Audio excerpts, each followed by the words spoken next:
तो हम लोग नेक्स्ट चैप्टर पढ़ेंगे क्षुद्र रोग, है ना। तो क्षुद्र रोग के बारे में जानने से पहले याद रखना है हमको किस आचार्य ने क्षुद्र रोग की संख्या कितनी बताई है। तो देखिए आपकी स्क्रीन पे दिख रहा होगा कि वाघभट्ट ने 36 बताया है, माधव ने 43 बताया है। इंक्रीजिंग ऑर्डर में है ये। तो वाघभट्ट ने सबसे कम बताया कितना है, 36। माधव 43। थोड़ा सा आगे बढ़िए, योग रत्नाकर और सुश्रुत ने एक बराबर बताया 44, और लास्ट में है शारंगधर सबसे ज्यादा बताए हैं 60। ठीक है, ये इंक्रीजिंग ऑर्डर में है। वाघभट्ट, माधव, सुश्रुत और योग रत्नाकर दोनों के अनुसार 44, और शारंगधर का 60 है। ये संख्या बहुत पूछा जाता है एग्जाम में, ये आपको पता होना चाहिए। अब ध्यान दीजिएगा, श्लोक नंबर 3 में सारे के सारे कितने क्षुद्र रोग बताए अभी हमने सुश्रुत के? 44। 44। श्लोक नंबर 3 में सारे के सारे नाम दिया है। आपसे कभी नहीं पूछा जाएगा ये श्लोक।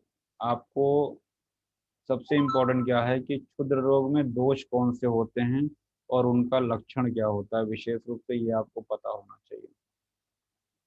ठीक है, क्षुद्र रोग में दोष कौन सा होगा और उसका विशेष रूप से लक्षण क्या होगा, वो आपको पता होना आवश्यक है। चलिए हम लोग शुरू करते हैं थोड़ा सा। देखिए यहाँ पर लिखा हुआ संख्या की दृष्टि से वाघभट्ट ने 36, माधव ने 43। अभी हमने आपको बताया, लिखा है ना ऊपर। इसी तरह भोज ने कुछ अधिक क्षुद्र रोग लिखे हैं। कौन कौन से जो भोज ने, ये जो है यहाँ पे भोज के अनुसार क्षुद्र रोग ये एक्स्ट्रा बताए गए हैं। इसको भी आप देख सकते हैं। मूषक कर्णी, मुष्कोष, फलारशी, ये जो है भोज के अनुसार अलग से हैं। और वाघभट्ट ने निम्न क्षुद्र रोग अधिक माने हैं। कौन कौन से अधिक हैं, ध्यान दीजिएगा, नंबर पड़ा हुआ है सब में। वाघभट्ट ने जो एक्स्ट्रा माने हैं, गर्दभी है, गंधनामा है, राजिका है, इरवेल्लिका है, और उत्कोट है। इरवेल्लिका मैंने ट्राइंगल बनाया हुआ है, दिख रहा है, छोटा सा ट्राइंगल बना हुआ है इरवेल्लिका पे। Yes sir. Yes sir. इरवेल्लिका जहाँ ट्राइंगल बना होगा यहाँ पे तीनों दोष, इसका मतलब होता है तीन। देखिए त्रिलिंगा लिखा होगा, त्रिलिंगा मतलब वात पित्त कफ, तीनों दोषों के लक्षण हैं। और जत्रु ऊर्ध्व, ये जो है जत्रु के ऊर्ध्व में पिटिका है, ये कहीं पूछा गया था इरवेल्लिका के बारे में। आई थिंक दिख रहा होगा सबको। Yes sir. तो इसको मार्क करिएगा। राजिका में हम लोग जानते हैं घमौरी को बोलते हैं, एक बार कहीं हम पढ़ा भी चुके हैं शायद इसको आपको हम। तो घर्म स्वेद परिते, हाँ कहाँ पढ़ाए थे याद करिए, हमको तो याद आ बाल गया। रोग। बाल रोग में सर। बालो, हमने वहाँ आपको नाइसिल वगैरह के बारे में एग्जाम्पल कुछ बताया था। तो घर्म स्वेद परित अंगे है ना। तो राजिका घमौरी लिख सकते हैं उसको। पिटिका सर जो घना, वहाँ पे वेदना भी बहुत होती है। और फिर इसके बाद उत्कोट है और कोट है। ये सारी चीज़ें आपको जानकारी में होनी चाहिए। गर्दभी भी है, मार्क करिएगा सबको। आगे बढ़ते हैं हम लोग। सबसे पहला जो क्षुद्र रोग वर्णन आया है श्लोक नंबर 4 में, अजगल्लिका है। क्या है? अजगलिका। तो हमने उसके पहले लिखा है केवी, कवि। उसके नीचे दूसरा है यव प्रख्या, वो भी क्षुद्र रोग है यव प्रख्या, उसमें भी दोष क्या है, कवि। उसके नीचे नीचे है अंधालजी। याद रखिएगा जो अलजी है, अलजी हम लोग एक प्रमेय पीठिका भी पढ़ते हैं, याद आ रहा है, अभी कुछ दिन पहले पढ़ा था। Yes sir. Yes sir. Allergy एक नेत्र रोग भी पढ़ते हैं। Yes sir. और यस यहाँ पे सर। अंधालजी क्षुद्र रोग है, तो इसमें भी दोष कफ और वात है। इससे पहले हम आगे बढ़ें, कितना हमारे सामने उसको हम लोग एक बार देख लेते हैं। सवर्णा, सवर्णा मतलब जिस कलर का स्किन रहेगा उसी कलर की अजगल्लिका भी रहेगी, मतलब अलग कलर नहीं रहेगा इसका। नीरुजा का मतलब वेदना नहीं होता है, किसी प्रकार की वेदना अजगल्लिका में नहीं होता है। और इसका प्रमाण बहुत इंपॉर्टेंट है, मूंग के मुद्ग प्रमाण। छूट गया है, हमने यहाँ पे मुद्ग प्रमाण ऊपर लिखा हुआ दिख रहा होगा। हम्म, यस सर। Yes sir. जगह मुद्ग प्रमाण की होती है, यही पूछा जाता है, इसका प्रमाण पूछा जाता है। और ध्यान दीजिएगा कफ वात होती था, यानी कि कफ और वात दोष की वजह से होती है। ठीक है ना। और बालकों में होती है, बाला नाम अजगल्लिका, ये अजगल्लिका बालकों में होती है। तो सवर्ण नीरुजा कफवात की वजह से मुद्ग प्रमाण में ये आपकी अजगल्लिका हुई, कफवात। आगे बढ़ते हैं हम लोग। यव प्रख्या में सिर्फ आपको दोष याद रखना है। कफवात। अंधालजी की बात करते हैं। घन का मतलब होता है हार्डनेस, कठिन, है ना। अवक्रा मतलब वक्र, हम मुख को बोलते हैं, वक्र मुख को बोलते हैं। एक वक्र टेढ़ा भी होता है, वक्र का मतलब, यस सर। अगर इसको वक्र न बोल के वक्त्र बोले, वक्त्र, है ना। अवक्त्र तो मुख रहे, जिसमें मुख न बना हुआ हो। और उन्नत मतलब ऊंची उठी हुई। और परिमंडल यानी मंडल युक्त या गोल। और अल्प पूयाम इंपॉर्टेंट है, यहाँ पे आया है अल्प पूय, यानी कि पूय कैसा रहेगा, अल्प मात्रा में रहेगा। और दोष आया हुआ कफ वात जाम। देखा। हम्म। Yes, sir. वाग्भट ने अंधालजी की जगह अलजी ही बताया है, वहां हमने लिखा हुआ है, लिखा है वाग्भट ने अलजी नाम से तथा माधवकर और भोज ने इसे अंतरालजी नाम दिया है। और विशेष इंपॉर्टेंट क्या है कि स्नायुगत व्याधि बताया है अंतरालजी नाम से, ठीक है। और आम उदुम्बर संकाशा, जैसे हम लोग यहाँ पे अभी पढ़े हैं मुद्ग प्रमाण में, किसमें, अजगल्लिका में, है ना। वैसे ही जो आपका आंत्रालजी है वो आम उदुम्बर संकाश क्या है, आंत्रालजी किसने बताया है, माधव और भोज ने, और स्नायुगत बताया है। जब तक अपने से नहीं पढ़ोगे, हमारे एक बार लेक्चर देने से कुछ होने वाला नहीं है। बार बार कह रहे हैं, इतना आसान नहीं है, इतना आसान हर चीज़ नहीं है कि आप एक बार पढ़ोगे और याद हो जाएगा। जब तक उसको अपने से आप खोल के उसको अपने से नहीं पढ़ेंगे, रीड करेंगे, जब तक अपने हैंड राइटिंग में नहीं लिखेंगे, नोट्स देख के भी लग रहा हो कितना चितापोती किए हैं, कितना मेहनत किए हैं, तब जाके दिमाग में कंठस्थ होती थी कोई चीज़ें। सारी चीज़ें सामने लिखी जाती हैं, फिर भी जब तक उसको पेन नहीं चलाएंगे तब तक मेरे भेजे में नहीं घुसेंगे। आगे बढ़ते हैं हम लोग। विवृता। अभी हम लोगों ने ऊपर एक पढ़ा, मुख रहित, क्या था वो, अंधालजी। अंदाल जी।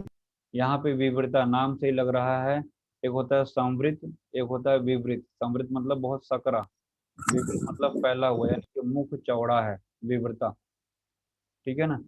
और महादाह, जिसमें कि दाह बहुत हो रहा है, दाह हो रहा है, जाहिर सी बात है दोष क्या हो जाएगा, पित्त हो जाएगा। तो यहाँ देखिए पित्त लिखा है।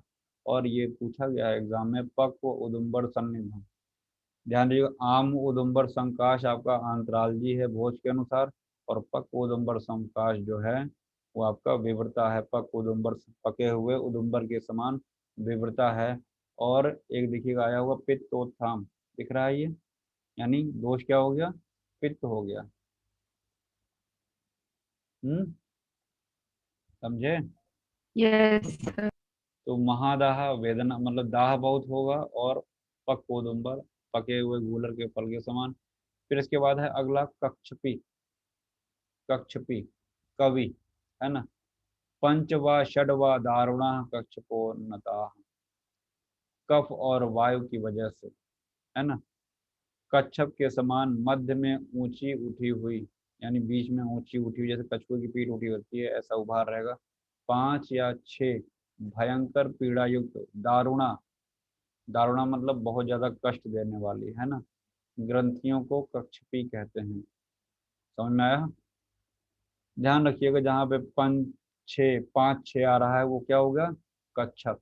वैसे भी कच्छप में भी छा रहा है, 5 6 में भी छा रहा है। जब श्लोक रख के पूछेगा तो पंच व षड व दारुणा कौन सी व्याधि है, कच्छप। दोष क्या हो जाएगा, कफ और वात। बात कभी। कवि वाले ज्यादा व्याधियां हैं, अभी आपको लास्ट में जो हमने चार्ट बनाया है अभी आएगा। अभी किसी ने अगर पीडीएफ पहले देख लिया होगा तो उसको समझ में आ गया होगा, हमने लास्ट में एक चार्ट बनाया हुआ है सब। ध्यान दीजिएगा, ये कक्षपी है, क्या है,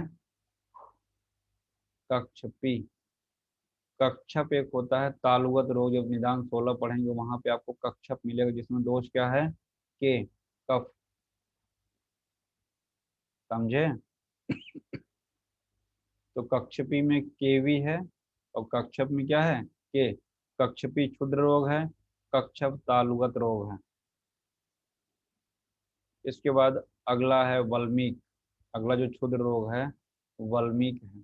तो हमने यहाँ पे ट्राइंगल बनाया है, ट्राइंगल का मतलब क्या हुआ, Three dosage. देखिए लास्ट वर्ड आया है कफ पित्त अनिलोद्भव, कफ पित्त अनिलोद्भव। दिख रहा है? यानी कि तीनों दोषों के इन्वॉल्वमेंट से वाल्मीकि हो रहा है। और पहला ही शब्द देखिएगा, पाणिपाद तले संधव ग्रीवायाम ऊर्ध्व जत्रुड़ी। मतलब कहाँ कहाँ पे? हाथ और पैर के तलवे में, संधियों में, ग्रीवा और जत्रु के ऊपर वाल्मीकि के स्वरूप की धीरे धीरे बढ़ी हुई गांठ, जो कि सुई चुभोने सी वेदना।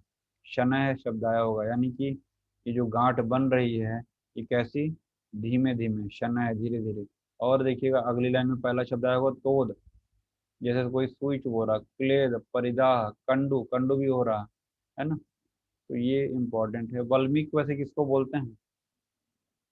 टर्माइट्स को, दीमक। सर मिट्टी। दीमक बनाती है उसको वाल्मीकि बोलते हैं, है ना। जो बॉम्बी बनाती है अपनी, उस तरीके से जो, ठीक है। तो मिट्टी का जैसे नहीं बनता है उस तरीके से, कुछ उस तरीके से अपने दिमाग में इमेजिन करिए उसको। तो पाणिपाद तले संधो ग्रीवायाम और जत्रुणी, ये इंपॉर्टेंट है। शनह, ये इंपॉर्टेंट है। और तीनों दोषों का इन्वॉल्वमेंट होता है, ये आपको याद होना चाहिए।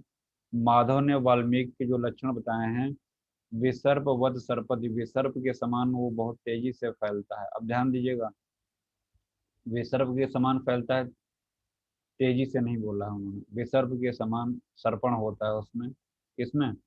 वाल्मीकि में, माधव के अनुसार। और सुश्रुत कहते हैं शनय, धीमे धीमे।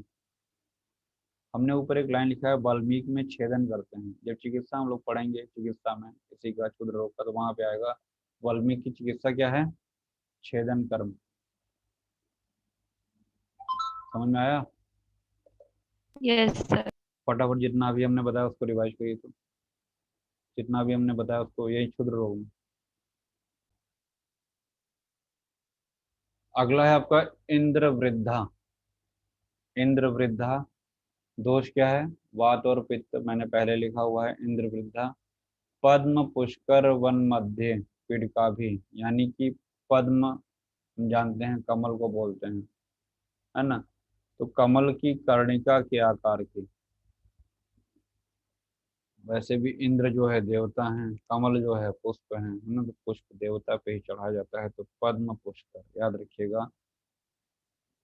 कमल की कर्णिका के आकार की पीड़िकाएं जो होती हैं उनको इंद्र वृद्धा कहते हैं। इंद्र वृद्धा, ठीक है। और आया होगा विद्यात वात पित्तोत्थिताम, वात और पित्त की वजह से होती हैं ये, ठीक है। तो पद्म पुष्कर, इंद्र वृद्धा, वात पित्त की वजह से। इसके बाद है पनसिका। अगला है पनसिका, हमने लिखा है कफ और वात, ठीक है। कफ और वात की वजह से होती है कवि को, है ना, पनसिका। वैसे पनस कटहल को बोलते हैं, ये पनसिका है क्षुद्र रोग। कर्ण ऊपरी, यानी कि कान पर या उसके चारों ओर अथवा पृष्ठ पर। तो दो जगह बताया, कर्णोपरि समन्ताद्वा पृष्ठे या पीठ पर, है ना। शालूक की आकृति की, शालूक वत पनसिका होती है। शालूक यहाँ पे कमल कंद बोल दिया है, तो ओरिजिनल ही याद रखिएगा। शालूक के समान की आकृति की जो पीड़िका होती है, यही पूछा जाएगा। शालूक वत कौन सी होती है? पनसिका, ठीक है। दोष क्या है? श्लेष्म वातजाम, दिख रहा होगा सबको लास्ट में। नहीं समझ में आ रहा?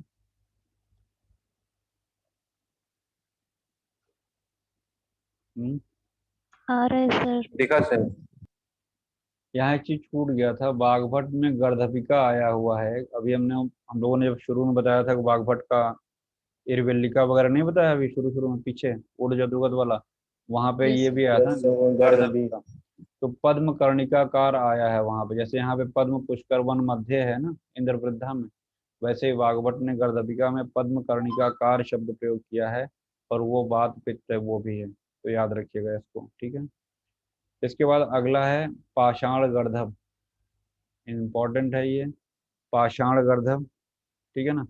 हनुसंधव समुद्भूतम शोफम अल्पम रुजम स्थिरम, इम्पोर्टेंट है। कफवात दोष है इसमें। और हनु संधि प्रदेश में उत्पन्न अल्प पीड़ा वाले स्थिर शोथ को पाषाण गर्दभ कहते हैं। पूछा गया है ये भी। फिर इसके बाद जाल गर्दभ है। पाषाण में आपका कफवात हो गया, जाल गर्दभ में केवल और केवल पित्त है। और विसर्पवत सर्पति इंपॉर्टेंट है। जाल गर्दभ में सर्पण कैसा होगा, फैलाव कैसा होगा, विसर्प के समान। अभी ऊपर भी हम लोगों ने एक विसर्प के समान पढ़ा है। माधव के अनुसार क्या था? वाल्मीकि। माधव के अनुसार वाल्मीकि में था। तो यहाँ पे जाल गर्दभ में सुश्रुत कर रहे हैं, पित्त की वजह से जो हो रहा है। इसमें दाह होगा, ज्वर होगा, है ना। ये इंपॉर्टेंट है। भोज ने इसे विसर्प माना है जाल गर्दभ को, ये भी अंडरलाइन करिएगा। कक्षा, कुछ याद आ रहा है? जब हम लोग चरक में शोध पढ़ रहे हैं तो वहां भी आया था, कक्षा वगैरह वहां पे आया था, याद आ रहा है? चरक के शोध वाले चैप्टर में वहाँ ट्रिक भी बताया हुआ है। नहीं याद आ रहा? यज्ञोपवीत प्रतिमा, अब याद आया? नहीं याद आ रहा है, कुछ नहीं पढ़ रहे हैं। याद रखिएगा, चरक के अनुसार यज्ञोपवीत प्रतिमा बताया है कक्षा को, और वात और पित्त की वजह से होता है। पित्त अनिलाभ्याम, ये दिख रहा होगा नीचे यहाँ पे। अगर यहाँ पे सुश्रुत की बात करें तो कक्षा में दोष कौन सा है? पित्त है, पित्त प्रकोप। तो दोनों आचार्यों के अनुसार समझ में आया कक्षा में दोष क्या होगा। Yes sir. चरक ने दोनों दोष बताए हैं, वात और पित्त दोनों। सुश्रुत ने केवल और केवल पित्त बताया है ना। और जगह कहाँ बताई? बाहु पार्श्व, बाहु पार्श्व और एक्जिला कक्षा, इन स्थानों में उत्पन्न वेदना युक्त कृष्ण स्फोट को कक्षा समझना चाहिए। सवेदना कृष्ण स्फोटाम, जो स्फोट निकलेगा वो कैसा रहेगा? कृष्ण वर्ण का रहेगा। तो चरक का भी याद रखिएगा, यज्ञोपवीत प्रतिमाम कक्षा के बारे में। अगर इसको मॉडर्न से को रिलेट करेंगे तो हरप्रीत जॉस्टर से कह रहे हैं। सुश्रुत की कक्षा के लक्षण वाग्भट था। माधव ने गंधनामा, अभी वहां पे पीछे आया था, गंधनामा क्या है? एका में विविधाम दृष्टवा पिटिका में स्फोट सन्निभाम, है ना। तो ये गंधनामा के बारे में यहाँ पे बता रहे हैं, याद रखिएगा। विस्फोटक अगला आ रहा है। यहाँ पे था कक्षा, याद रखिएगा। कृष्ण स्फोट कक्षा में है, विस्फोटक कहाँ है? अग्नि दग्ध निभा। कुछ ऐसे शब्द आपको पकड़ने पड़ेंगे जिससे आप ऑब्जेक्टिव में उसको कर ले जाइए, ठीक है ना। तो पहली बात तो विस्फोट हमेशा प्यार में होगा, है ना, है ना। तो इसको विस्फोटक नाम दिया हुआ है। तो प्यार मतलब पित्त और रक्त दो की वजह से हो रहा होगा। देखिए रक्त पित्त तथा, दिख रहा है सबको? दिखा? Yes yes sir. सर। तो याद रखिएगा, अग्नि दग्ध निभा, जैसे आग से जलन हो रही है, जलाया जा रहा है, इस तरीके से वहां पे महसूस होगा। ज्वर भी होगा और रक्त और पित्त का इन्वॉल्वमेंट होगा। क्वचित सर्वत्र व देहे, है ना, किसी पार्ट में या संपूर्ण शरीर में विस्फोट, ये विस्फोट के बारे में है। पित्त और रक्त याद रखिएगा। माधव ने विस्फोट 8 प्रकार के बताए हैं, लिख रहा होगा सबको, ऊपर लिखा हुआ है मैंने। हम्म। माधव निदान आपको यूजी में पढ़ाया गया है कि नहीं पढ़ाया गया? जब रोग निदान हम लोग पढ़ते हैं तो वहाँ पे माधव निदान है, माधव श्रेष्ठ, तो वहाँ माधव निदान हम लोग तो पढ़े थे, आप लोग पता नहीं पढ़ाया गया कि नहीं पढ़ाया गया। दो नहीं पार्ट, पढ़ाया गया है नो सर। सर, नहीं पढ़ाया गया। दो पार्ट में माधव निदान है, एक में अश्मरी तक है, एक में अश्मरी के आगे का नहीं पढ़ा है।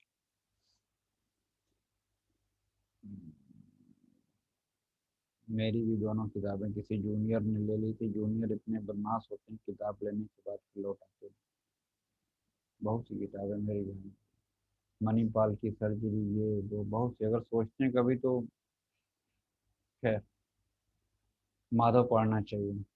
अभी जिक्र आया तो फिर मुझे अपनी दोनों बुक्स याद आ गई, पता नहीं किस महानुभाव को दिए थे, या तो फिर एक डायरी बनाया करो कि कौन सी किताब किसको दी है।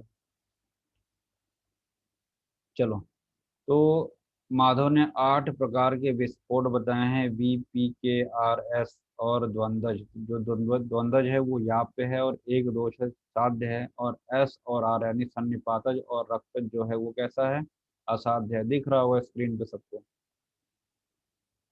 हम्म। Yes sir. और यहाँ पे आया हुआ है रक्तज विस्फोट जो होता है वो गुंजा फल के समान होता है, और आभ्यंतर जो विस्फोट की चिकित्सा हम करते हैं वो वातज विस्फोट के समान। ये कुछ पॉइंट हमने अलग से लिखे हैं, इसको आपको याद रहना चाहिए।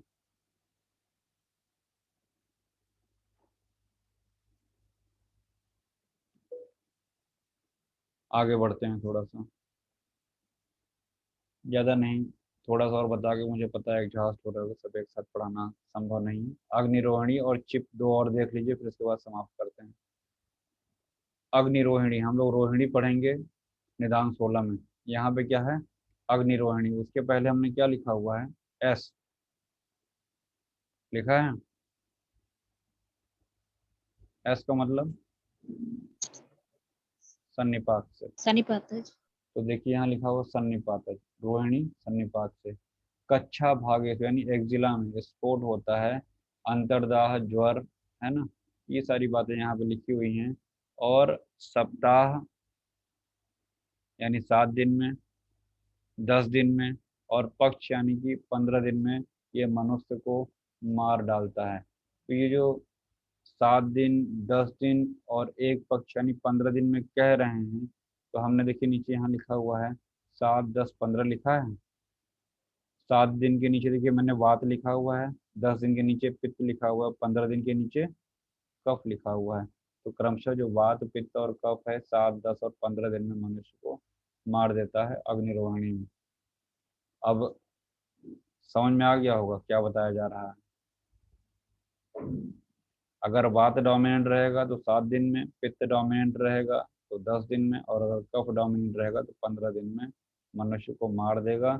और असाध्य होता है, विद्याद असाध्याम सन्निपाततः, श्लोक में आया है असाध्य, तो ये अग्निरोहिणी जो है ये असाध्य है और कक्षा प्रदेश में है। मांस का धारण करके उत्पन्न होती है, मांस धारणा भी शब्द आया होगा, तो याद रखिएगा। हमने यहाँ पे त्रिदोष बनाया हुआ, वो स्टार बनाया होगा, दिख रहा है स्टार सबको, ये स्टार दिख रहा है। Yes sir. कहीं और भी बनाते रहते हैं, जहाँ हमको एक जैसे कंफ्यूजन दिखता है ना तो हम बना लेते हैं। देखिए यहाँ पे कक्षा वर्णन में देखिए हमने स्टार बनाया है ना, स्टार बनाया है। यहाँ पे देखिए बाहु पार्श्व कक्षासु आया हुआ है कक्षा में, और वहां पे जो हम लोग अग्निरोहिणी पढ़ रहे हैं वहां पे केवल कक्षा में आ रहा है, देखिए कक्षा भाग्य से दिख रहा है। वहां पे कृष्ण स्फोट था, यहाँ पे सिर्फ और सिर्फ स्फोट है, दिख रहा है। तो कक्षा को और अग्निरोहिणी को एक साथ पढ़िएगा, तो ये याद करने का तरीका होता है समझने का। हम एक जैसा सिंबल बना दें, या तो वहाँ पे स्टार बना दीजिए, या त्रिशूल बना दीजिए, सर्कल बना दीजिए, तो उससे आपको याद रहता है कि ऐसा यहाँ भी और वहाँ भी है। समझ में आया। Yes sir. आगे है चिप। चिप कौन होता है, वीआईपी जो होते हैं बहुत चीप होते हैं, है ना, चिप। तो चिप में आपका क्या हो गया, वात और पित्त। तो चिप जो होता है, यहाँ रखिए, ये नाखून की बीमारी है, नेल्स की प्रॉब्लम है ना। पित्त और वात की वजह से नख मांस में अधिष्ठान करके पीड़ा, जलन और पाक उत्पन्न करते हैं, उसको चिप रोग कहते हैं। और उसी को छत रोग या उपनख भी कहते हैं। तो चिप में वात पित्त दोष इंपॉर्टेंट है, और इसका दूसरा नाम छत रोग या उपनख है। और चिकित्सा इसकी चक्र तेल यहीं पे लिख दिया है, तो याद रखिएगा। चिप की चिकित्सा चक्र तेल। चिप अलग है, कुनख अलग है। कुनख क्या होता है, नाखून में चोट लगने की वजह से, देखिए अभिघात आया होगा, श्लोक नंबर 21 दिख रहा है, अभिघातात। जी सर। ये भी अच्छा। नाखून की बीमारी है। कुलीनम इति, इसको कुलीन भी कहते हैं। तो छत रोग उपनख में वीपी है, कुनख में क्या है, दोष कहीं लिखा हुआ है, अभिघात है, कहीं दोष नहीं आया है। किससे हो रहा है वो, अभिघात से हो रहा है। ठीक है, अभी जितना हमने आपको पढ़ाया उसको मार्क करिएगा। आप सबके पास में पूरा का पूरा पीडीएफ हमने भेज दिया है, मैं उसको दिखा दे रहा हूँ, होमवर्क दे रहा हूँ, उसको करके आइएगा।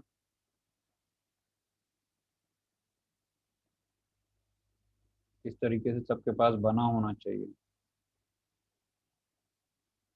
क्योंकि मेहनत नहीं करोगे फिर ऑब्जेक्टिव बहुत पूछा जाता है, क्योंकि इसमें सब्जेक्टिव कहीं कुछ पूछा जाने वाला है ही नहीं।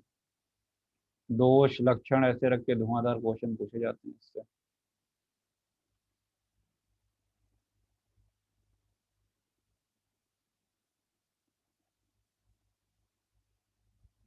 देखिए इस तरीके से हम कह रहे हैं। अब देखिए कफवात वाले सब एक जगह हमने लिख दिए हैं। अजगल्लिका था, यव प्रख्या, अंधालजी, है ना। और सबके एक एक शब्द वहां पे हमने लिख रखे हैं। नीरुजा, बाला नाम, है ना। मुद्ग प्रमाण याद आ रहा है, अभी हम लोगों ने पढ़ा था। जी सर। अंधालजी, आंद्रालजी, माधव ने कहा है, भोज ने कहा है, आम, उदुम्बर, संकाश। तो ये सब मेहनत करनी पड़ेगी आपको भाई। ये सब कफवात वाले हैं। कदर है, सरकरार बुध अभी हम लोगों ने नहीं पढ़ा है। पाषाण, गर्दभ, चर्मकील, है ना। कफ और व्यान वायु, ये सब कल पढ़ेंगे हम लोग। पद्मिनी कंटक में कफवात है। कच्छपी में कफवात, दारुणक में कफवात, पनसिका में कफवात। देखिए अभी हम लोगों ने पढ़ा ना, कर्ण ऊपर समन्तादा पृष्ठेवा, अभी थोड़ी देर पहले हम लोगों ने पढ़ा था। शालूकवत, याद आ रहा है। पनसिका अभी पढ़ाया है मैंने। जी सर। ये सिर्फ इसलिए दिखा रहे हैं कि इतना आपको अपने से करना पड़ेगा। जब अपने हैंड राइटिंग में आप लिखोगे तभी वो आगे चल के समझ में आएगा। ये कफवात का था। फिर वैसे वात में आपका मशक है, पाददारी है। पाददारी मतलब जो पैर फट जाता है, एड़ियाँ फट जाती हैं, पाददारी बोलते हैं। तो सब चिकित्सा भी बताई गई है, बहुत इंटरेस्टिंग है। बहुत इंपॉर्टेंट चैप्टर भी है। इसके बाद कफज में अनुशयी है, रक्षा है ना। कक्षा, विवृता, जाल, गर्दभ, ये सभी चीजें हैं। सन्निपात में विदारिका है, तिलकालक है, वल्मीक है। इस तरीके से हम लोग नेक्स्ट क्लास में पूरा पढ़ेंगे। लेकिन आपके पास पीडीएफ है, हो सके तो इसको आप लिख डालिए, जिससे क्लास में पढ़ने में थोड़ा सा इंटरेस्ट भी जगे, नहीं तो मुंह बना के बैठे रहोगे। ठीक है। इसके आगे हम लोग कल कंटिन्यू करेंगे। क्षुद्र रोग और शुक दोष भी खत्म करेंगे। देन भग्न है, और भग्न के बाद निदान 16 मुख रोग। ठीक है।